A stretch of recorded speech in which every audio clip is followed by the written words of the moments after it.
Saudi Arabia is reportedly moving to acquire diesel-electric submarines, signaling a major shift in its naval posture and long-term military strategy in the region.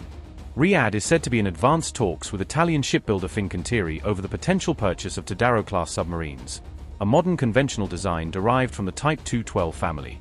This development was highlighted by defense outlet Defense Security Asia on January 28, drawing attention to a capability long absent from the Royal Saudi Naval Forces arsenal.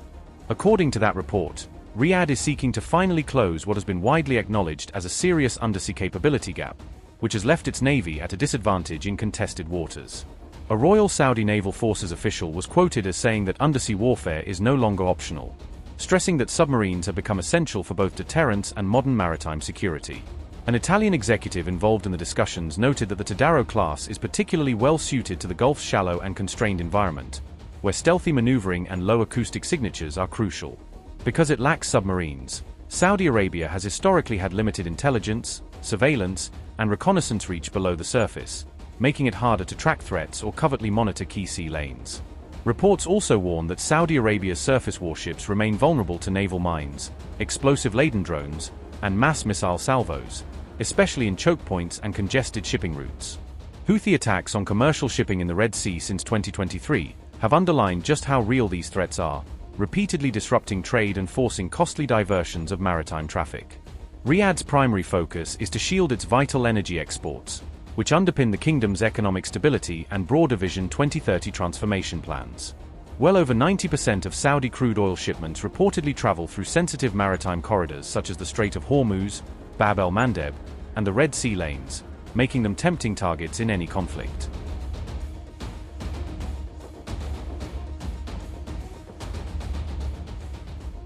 At the same time, amid fears that a US-Iran war may be imminent, Washington has found that it can no longer take some of its key Gulf allies for granted.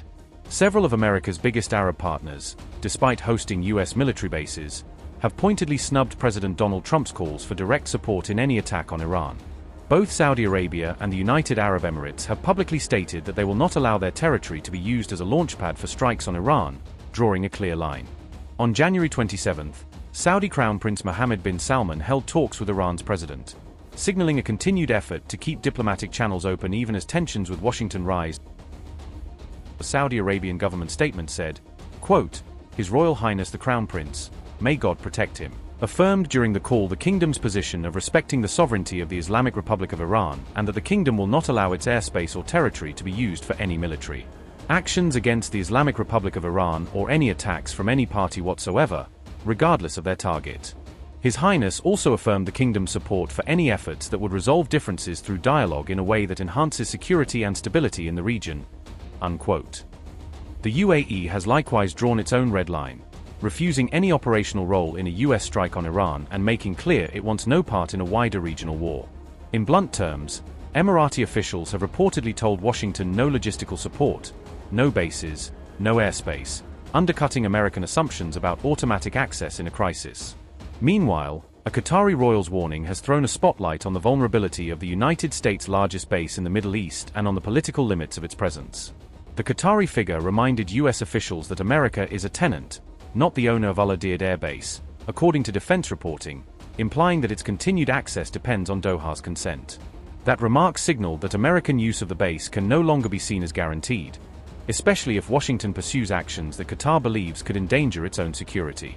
The shift in stance by Qatar, the UAE, and Saudi Arabia followed explicit threats from Tehran, which warned that it would strike US interests and infrastructure on Arab territory if Iran came under attack. Iran has repeatedly declared that any US strike on its territory would trigger retaliation against American forces and partner nations across the Middle East, raising the stakes for everyone involved.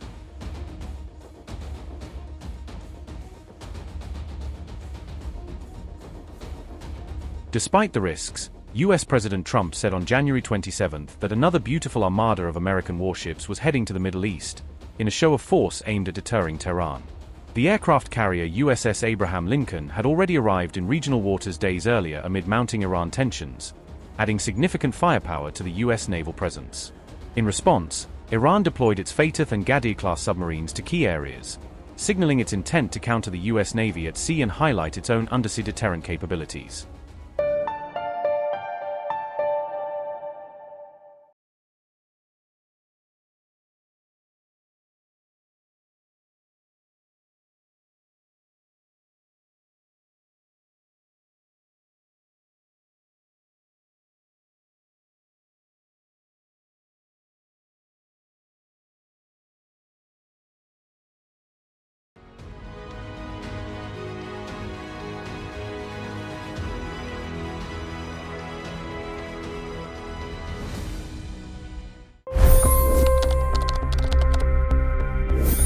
25 crore गरीब गरीबी को परास्त करके बाहर निकले।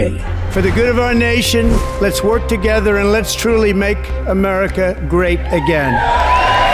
The fastest news breaks. Requested PM saying that look, you will have to speak to Putin and to Zelensky. The biggest news makers. The relationship with India is probably the most important bilateral relationship the U.S. will have for the rest of this century. The capital delivered quite an election result today. Expert analysis. The million-dollar question today is how to stop this dance of death. Ground reports. I'm standing at the crossroad of the Kumbh Mela. Behind me are more than 100 entry ghats. Long-form interviews. Exclusionary politics is reflected in Manipur case as well. You don't bother because this is a small state. Deep dive into burning issues. It's often said DRC could be the richest country in the whole world. It's because of what sits underneath. Why exactly did the US topple the Sheikh Hasina government? HD videos. We don't just break news, we break it down.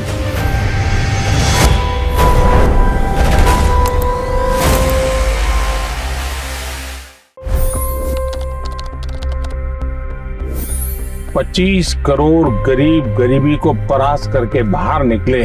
For the good of our nation, let's work together and let's truly make America great again.